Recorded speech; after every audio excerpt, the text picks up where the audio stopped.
ഭഗവാന്റെ പണി. കഥ എഴുതിയത് മനോജ് മുണ്ടയാട്ട്. പുലർച്ചെ ട്രെയിനിൽ നിന്നും പുറത്തിറങ്ങിയപ്പോഴാണ് ശരിക്കുള്ള തണുപ്പ്.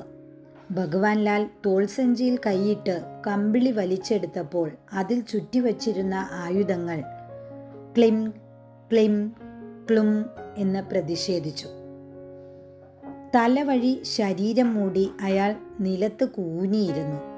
അടുത്ത ട്രെയിൻ 1 മണിക്കൂർ കഴിഞ്ഞേയുള്ളൂ.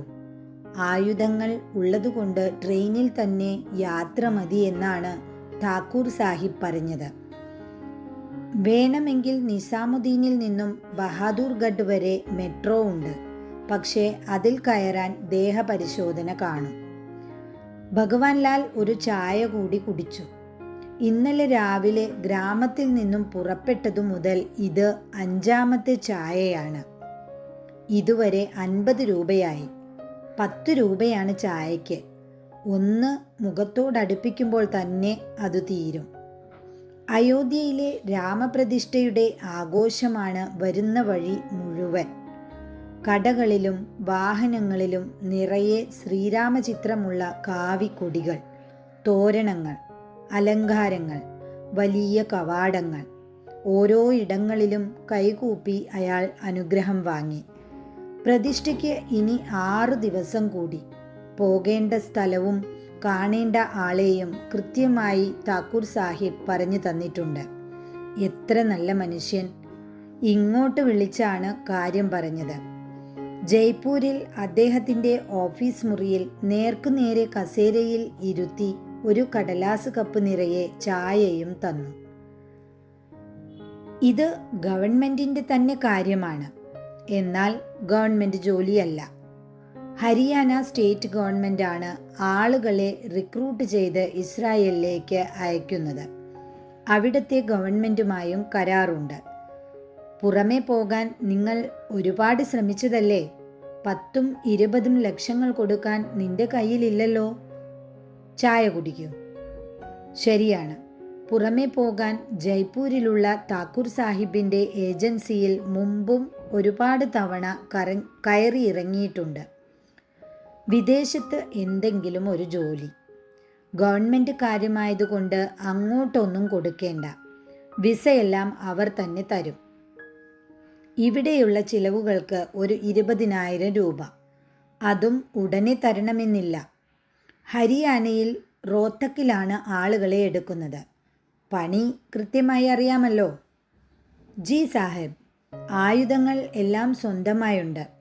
വിശ്വാസ്യതയ്ക്കായി ഭഗവാൻ ലാൽ പണിയായുധങ്ങൾ പുറത്തേക്കെടുത്തപ്പോൾ അത് ഉള്ളിൽ വയ്ക്കാൻ താക്കൂർ സാഹിബ് ആംഗ്യം കാട്ടി. പോകേണ്ട ഇടവും കാണേണ്ട ആളെയും വഴിയും എല്ലാം താക്കൂർ സാഹിബ് തന്നെ നിശ്ചയിച്ചു. പാസ്പോർട്ടും ആധാറും എല്ലാം കയ്യിൽ കരുതണം. ഒറിജിനൽ.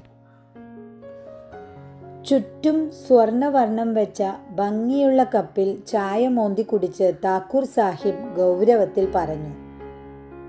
നാളെ താക്കൂർ സാഹിബ് നിന്നെ പറഞ്ഞു പറ്റിച്ചു എന്ന് ആരും പറയാൻ ഇടവരരുത്.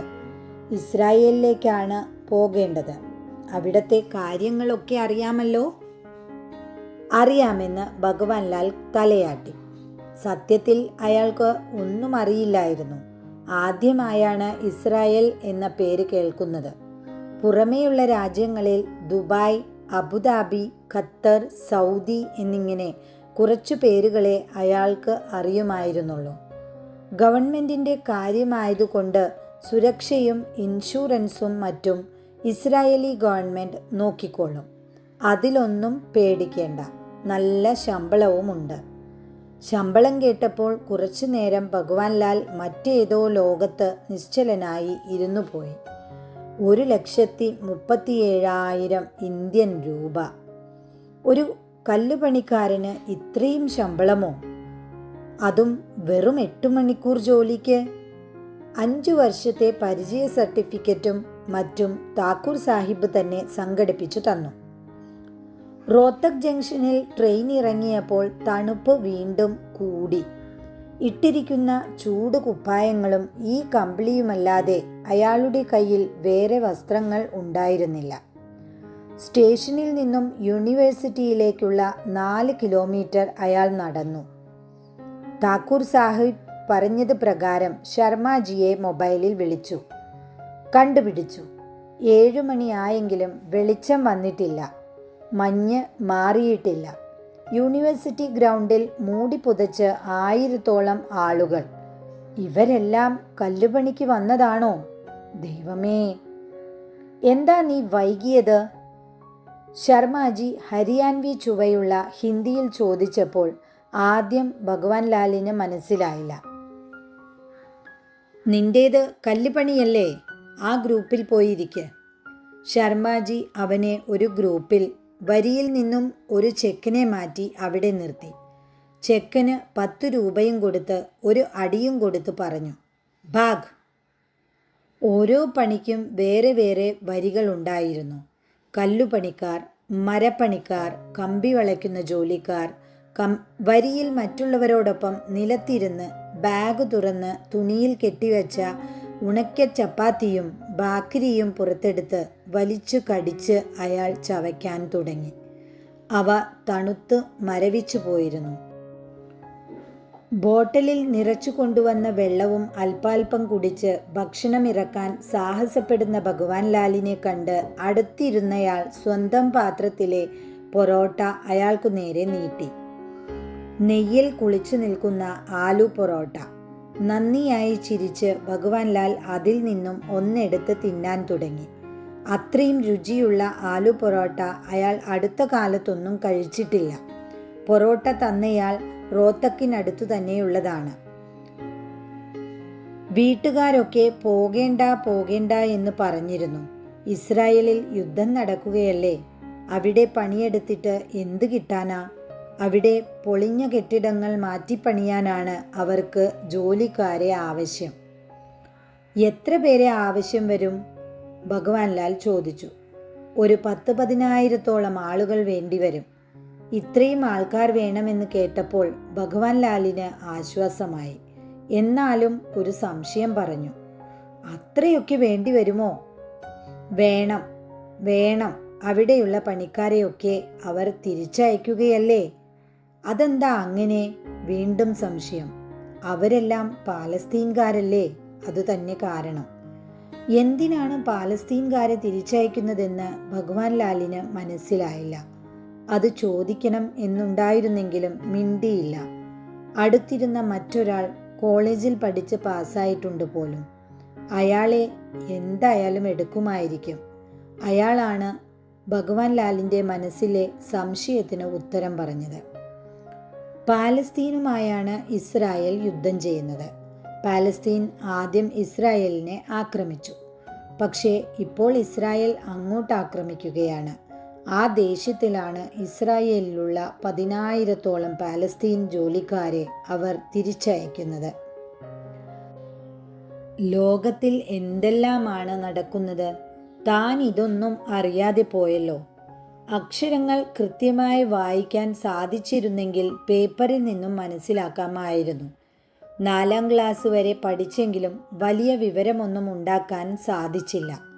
കടം കയറി കർഷകനായ അച്ഛൻ ആത്മഹത്യ ചെയ്തപ്പോൾ വീടിൻ്റെ ഉത്തരവാദിത്തം ഭഗവാൻ ലാലിൻ്റെ തലയിലായി. 11 മണിയോടെയാണ് ഇൻ്റർവ്യൂ ആരംഭിച്ചത്. അപ്പോഴേക്കും മൂടൽ മഞ്ഞും കുറഞ്ഞിരുന്നു. സൂര്യവെളിച്ചം ശരീരത്തിൽ പതിക്കുമ്പോൾ ഒരു പ്രത്യേക സുഖം.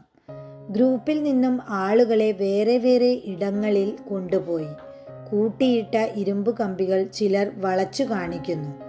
മരപ്പണിക്കാരുടെ വിഭാഗങ്ങളിൽ പലകകൾ മുറിച്ചും ആണിയടിച്ചും ചിലർ കഴിവുകൾ കാട്ടുന്നു.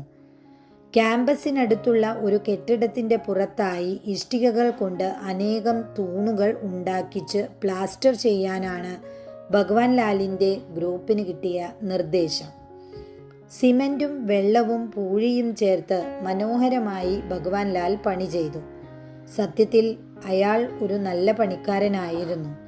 പരിചയ സർട്ടിഫിക്കറ്റിൽ 5 വർഷത്തെ പരിചയം മാത്രമേ എഴുതിയുള്ളൂ എങ്കിലും കഴിഞ്ഞ 15 വർഷമായി ഭഗവാൻ ലാൽ ഈ പണി ചെയ്യുന്നു.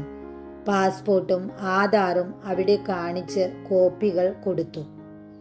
പേരും അഡ്രസ്സും എഴുതിയെടുത്ത് ഓഫീസർ ഭഗവാൻ ലാലിൻ്റെ മുഖത്തു നോക്കി പറഞ്ഞു, നിനക്ക് 30 വയസ്സ് മാത്രമേ പ്രായമുള്ളൂ.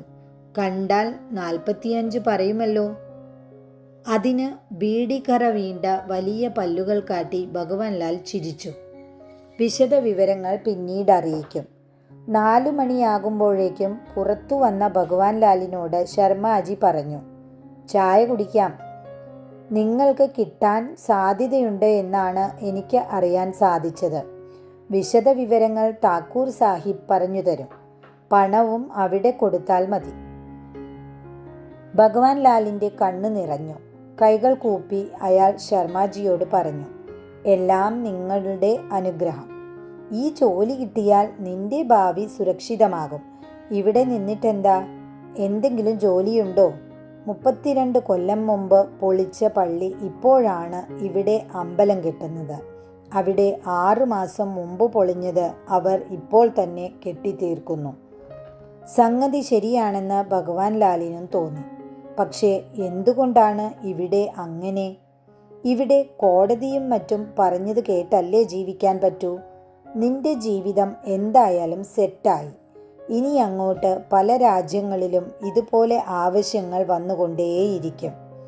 അവിടെയെല്ലാം പോയി പൊളിഞ്ഞ കെട്ടിടങ്ങൾ നേരെയാക്കാം. വലിയ ശമ്പളവും ലഭിക്കും. ഇന്ത്യയും ഇപ്പോൾ പുരോഗമിക്കുന്നുണ്ട്. 2-3 വർഷങ്ങൾ കൂടി കഴിയട്ടെ. ഇവിടെയും ഒരുപാട് ജോലികൾ വരും, കെട്ടിടങ്ങൾ നേരെയാക്കാൻ. ഭഗവാൻ ലാലിന് സന്തോഷമായി.